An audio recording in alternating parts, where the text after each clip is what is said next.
want to talk about my favorite books that I've read so far, because why not?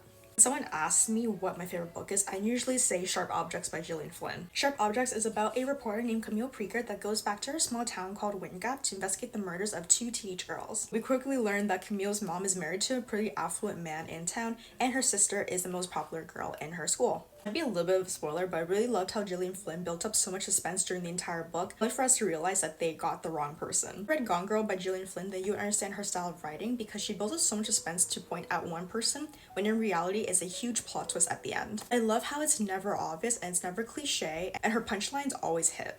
But definitely read the book and don't watch the show because the show completely butchers the entire book. Next on my list is A Good Girl's Guide to Murder by Holly Jackson. This book is about a high schooler named Pip, and she has to do a capstone project for her school, and she decides to do a capstone project about the murder of Annie Bell, but she's doing it because she doesn't think that Sal Singh is guilty. I didn't think that I would like this book this much because the plot seems pretty juvenile to me, but once you start reading, there's a lot more darker subplots that occur during the story. Once you get through the first, second, and third book, you realize that the plot is no longer about her capstone project, but about the things that she uncovered along the way. And spoiler alert, but the whole entire subplot of Stanley Forbes and Pip finding out his true story was so sad, and it was actually gut-wrenching. And again, don't watch the show, read the books, because the show completely butchers everything and the timeline is way too fast compared to the book. I'm gonna cut this video now because it's getting a little bit too long, but these are just some of my favorite books and I have a whole list to get through, so feel free to watch part 2. That's all for today.